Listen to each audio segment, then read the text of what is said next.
दोस्तों आज मैं आपके लिए एक और थ्रिलर हॉरर मूवी लाया हूँ जिसका नाम है अलोंग केम द डेविल 2। ये मूवी 2019 में रिलीज की गई थी और ये मेरी लास्ट एक्सप्लेन की गई मूवी का नेक्स्ट पार्ट है। सो अगर आपने इसका पार्ट 1 अभी तक नहीं देखा तो डिस्क्रिप्शन में दिए गए लिंक पर क्लिक करके देख सकते हैं। फिल्म के स्टार्ट में फादर प्रे कर रहे होते हैं और फिर हमें 3 दिन पहले का टाइम दिखाया जाता है जहां पर एक बच्चा जेंडर सो रहा था जो कि एशली और जॉर्डन का स्टेप ब्रदर था।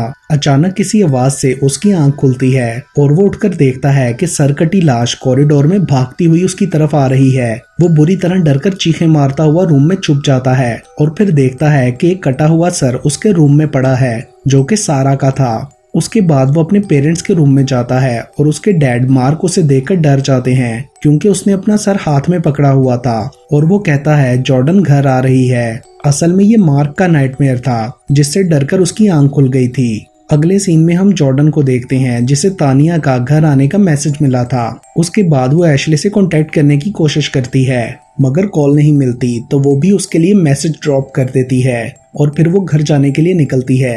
दूसरी तरफ फादर माइकल एक बंदे के साथ मिलकर जॉन और डॉक्टर की बॉडी को दफनाते हैं और उस बंदे को कहते हैं कि तुम तानिया के घर को भी साफ कर दो। वो बंदा उन्हें एक नंबर और एड्रेस भी देता है जो एशले के डैड मार्क का था। उसके बाद फादर मार्क को कॉल करके पूछते हैं कि क्या तुम्हें अपनी बेटियों की कोई परवाह है और उसके हाँ कहने पर उससे मिलने का कहते हैं। उधर जॉर्डन रास्ते में अपनी एक दोस्त से बात करते हुए उसे बताती है कि मेरा अपनी बहन एशले से कोई कांटेक्ट नहीं हो रहा, मुझे उसकी और आंट तानिया की फिक्र हो रही है। वो लड़की भी उसी टाउन में रहती थी और वो जॉर्डन को मिलने के लिए कहती है। अगले सीन में हम मार्क और फादर को देखते हैं जो तानिया के घर जा रहे थे।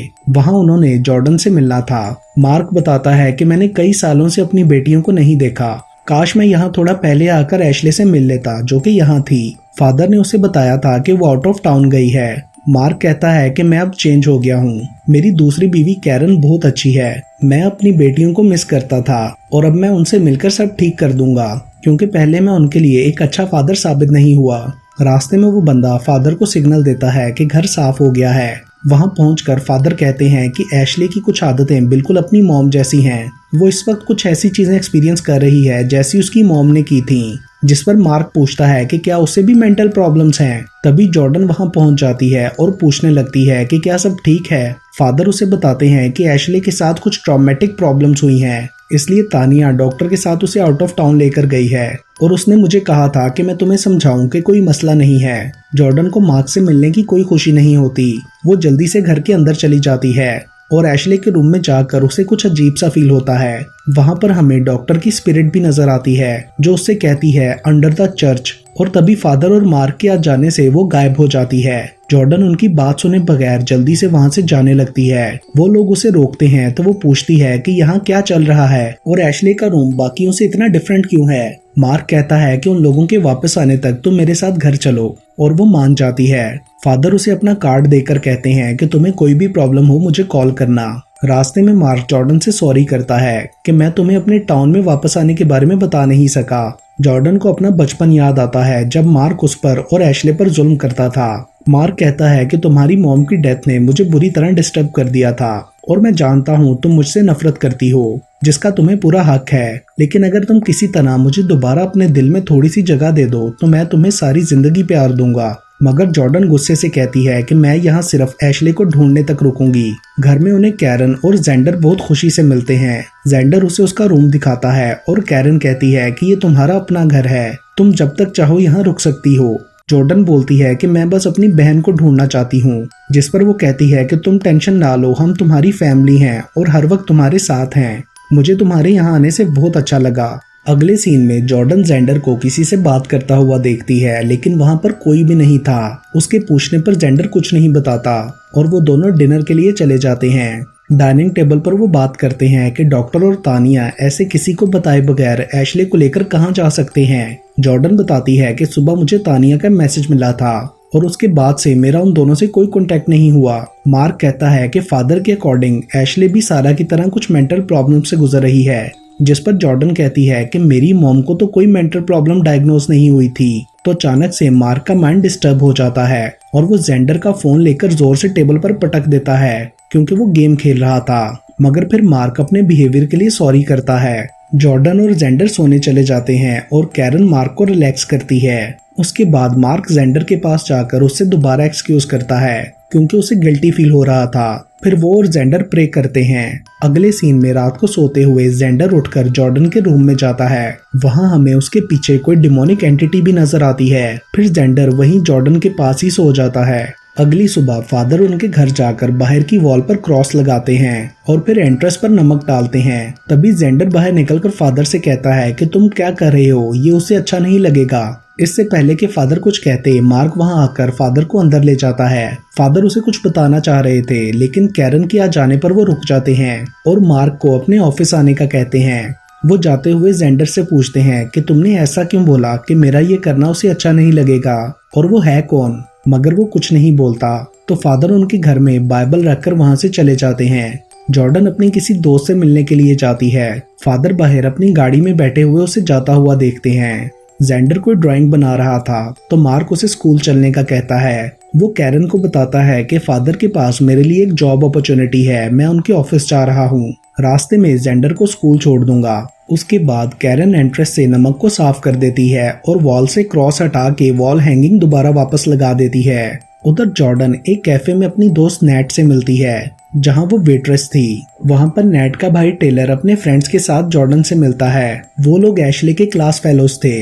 वो उसे बताते हैं कि एक दिन क्लास में एशले सो गई थी और फिर अचानक चीखें मारती हुई डर कर उठ गई, जिससे हमारी पूरी क्लास डर गई थी और फिर उसने शेन की जुबान भी काट ली थी। वो अक्सर बिल्कुल क्रेजी और आपे से बाहर हो जाती थी।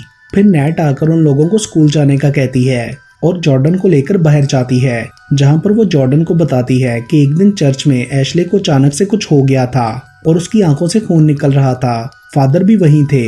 ये सब मेरी मॉम ने खुद देखा था। वो बोलती है कि ये सब यहाँ सबको पता है, लेकिन कोई तुम्हें नहीं बताएगा। एशले की दोस्त हैना की भी डेथ हो गई थी और मरने से पहले वो एशले से मिलने गई थी। उन्होंने स्पिरिट से कांटेक्ट किया था ताकि वो तुम्हारी मॉम से बात कर सकें।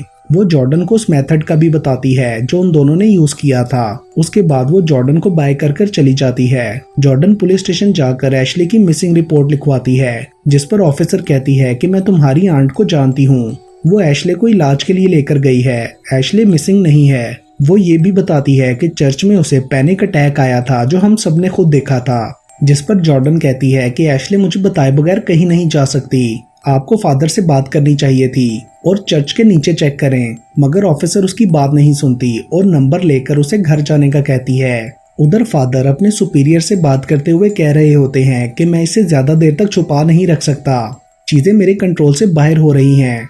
पर आगे से उन्हें स्ट्रांग रहने के लिए कहा जाता है, जिस पर वो बोलते हैं कि 2 लोग मर चुके हैं। तानिया शॉक में है, अगर आपने मेरी मदद ना की तो मुझे जेल भेजा जा सकता है। फादर थॉमस उनसे कहते हैं कि बस कुछ दिन और इस बात को सीक्रेट रखें और फिर कोई आपसे कांटेक्ट करेगा, तब तक आपको काम रहना होगा। मगर फादर माइकल बुरी तरह टूट चुके थे। कुछ टाइम बाद मार्क उनसे मिलने आता है। फादर उससे जॉर्डन का पूछते हैं तो वो कहता है कि वो अपनी मॉम के साथ हुए हर प्रॉब्लम के लिए मुझे ब्लेम करती है, लेकिन मैं अपने बच्चों का अच्छा डैड बनना चाहता हूँ। फादर उसे कहते हैं कि मैं तुम्हें एक सच बताना चाहता हूँ जिसे समझना थोड़ा मुश्किल है। वो बताते हैं कि सारा वाले डीमन ने एशले को पोजेस कर लिया है। मार्क को कुछ समझ नहीं आता तो फादर उसे पुरानी बातें बताते हैं। यहाँ पर हमें फ्लैशबैक दिखाया जाता है कि जब फादर सारा का एक्सोर्सिज्म कर रहे थे तो डीमन सारा की बॉडी को छोड़ने के लिए तैयार ही नहीं हो रहा था, और जब फादर ने उस पर होली वाटर डाला था तो डीमन के जोर से चिल्लाने से एशले डिलीवर हो गई थी, क्योंकि तब सारा प्रेग्नेंट थी। फादर कहते हैं कि वो दोनों अब उसी डेविल से पोजेस्ड हैं। मुझे उस दिन सारा को मरने देना चाहिए था। मार्क कहता है कि मैंने खुद सारा की बॉडी को दफन होते देखा था। उसे लगता था कि फादर नशे में ये सब कह रहे हैं। फादर बोलते हैं कि मुझे जो ठीक लगा मैंने वही किया, लेकिन अब आगे मुझे कुछ समझ नहीं आ रहा। जिस पर मार्क गुस्से से पूछने लगता है कि मेरी बेटी कहाँ है? अगर मुझे पता लगा कि तुमने कुछ छुपाया है तो मैं तुम्हें जान से मार दूंगा। ये कहकर वो चला जाता है। पीछे से फादर उसे कहते हैं कि अगली बारी जॉर्डन की है। उधर जॉर्डन रात को घर जाकर वो बाइबल अपने रूम में ले जाती है और स्पिरिट बुलाने के लिए वही रिचुअल करने लगती है जिसका उसकी फ्रेंड ने बताया था, मगर फिर अचानक से कैंडल बुझाकर छोड़ देती है और किचन में जाती है जहां मार्क बैठा ड्रिंक कर रहा होता है। जॉर्डन को ये देखकर अच्छा नहीं लगता और वो उस पर गुस्सा करती है। वो ये कहकर रूम में चली जाती है कि मैं सुबह इस घर से चली जाऊंगी। सोते हुए जेंडर को विस्परिंग की आवाज आती है और उसे लगता है कि बेड के नीचे कोई है। पहले तो वहाँ कोई नजर नहीं आता, मगर दोबारा देखने पर डेविल सारा की शक्ल में उसे हॉन्ट करता है। जेंडर बुरी तरह डरकर रूम से भाग जाता है। उधर जेंडर को अपने रूम में देखकर जॉर्डन की आंख खुल जाती है, लेकिन तभी उसे भी जेंडर की जगह डिमोनिक सारा नजर आती है, मगर ये सब सिर्फ उसका विजन था। जेंडर उसे बताता है कि मुझे अपने बेड के नीचे कोई नजर आया।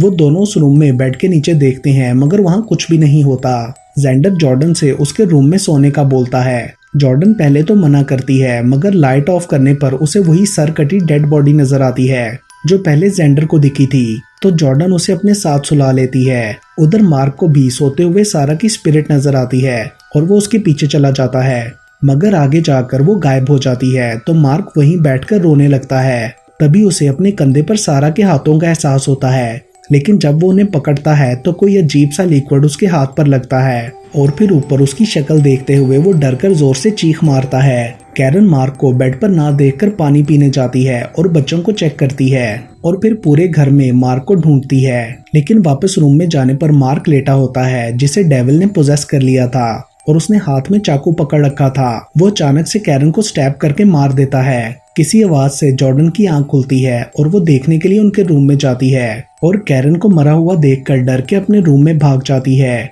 मगर मार्क यानी डेविल उसे देख लेता है। जॉर्डन रूम में जाकर दरवाजे के आगे टेबल रख देती है और जेंडर को उठाकर कहती है हमें यहाँ से जाना है। फिर वो चादरों को बांधकर रस्सी बना के जेंडर को खिड़की से नीचे उतार देती है। उधर मार्क दरवाजे से अंदर आने की कोशिश कर रहा था। जॉर्डन खुद स्टेयर्स के थ्रू नीचे जेंडर के पीछे जाती है तो मार्क वहां उस पर अटैक कर देता है। वो खुद को ना मारने की रिक्वेस्ट करती रहती है, मगर मार्क उसके कंधे में चाकू मार देता है, लेकिन तभी पीछे से जेंडर उसके सर पर कोई चीज मारकर उसे गिरा देता है। वो दोनों भागकर घर के अंदर चले जाते हैं और जॉर्डन जेंडर को क्लोजेट के अंदर छुपाकर खुद ऊपर अपने रूम में जाती है और बेड के नीचे छुपकर पुलिस को कॉल करती है। वो अपनी गाड़ी की डिग्गी भी खोल देती है क्योंकि उसका जेंडर को लेकर वहां से भागने का प्लान था। मार्क भी घर के अंदर आ जाता है और कुल्हाड़ी से क्लोजेट को तोड़कर जेंडर को ढूंढने की कोशिश करता है, मगर वो उसे नहीं मिलता तो वो ऊपर चला जाता है और टेबल को हटाकर जॉर्डन के रूम में पहुंच जाता है। खिड़की से गाड़ी को खुला हुआ देखकर वो नीचे गाड़ी में चला जाता है। जॉर्डन को लगता है कि वो चला गया, इसलिए वो जेंडर को लेकर बाहर चली जाती है और दोनों गाड़ी में बैठकर वहां से भागने लगते हैं। उन्हें लगता है कि वो मार्क से दूर आ गए हैं, मगर तभी मार्क डिग्गी से निकलकर उनके पास आ जाता है। वो लोग डरकर गाड़ी से उतर जाते हैं। आगे से पुलिस आ जाती है और उन्हें सेव कर लेती है। दो पुलिस वाले उनकी गाड़ी में चेक करने जाते हैं तो मार्क एक को कुल्हाड़ी से मार देता है और गाड़ी से उतरकर दूसरी पुलिस ऑफिसर पर भी अटैक कर देता है। फिर वो पुलिस की गाड़ी में जॉर्डन और जेंडर की तरफ जाता है। पीछे से वो ऑफिसर मार्क पर गोली चलाती है तो वो उसकी तरफ जाकर उसकी आंखें निकाल देता है। तभी जॉर्डन पीछे से मार्क के सर पर कुल्हाड़ी से वार कर देती है, जिससे उसकी मौत हो जाती है।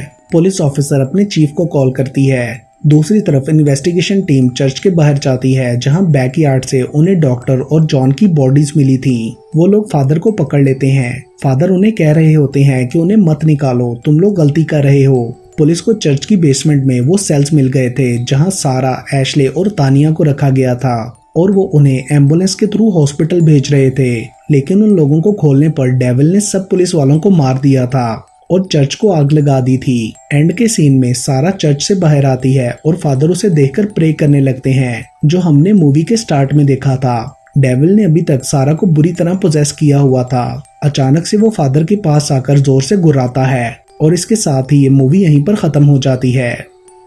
दोस्तों, आने वाले दिनों में मैं आपके लिए बहुत सारी इंटरेस्टिंग हॉरर मूवीज एक्सप्लेन करने वाला हूं, तो अगर आपने अभी तक मेरा चैनल सब्सक्राइब नहीं किया तो सब्सक्राइब करें and stay tuned to movies explained Hindi Urdu.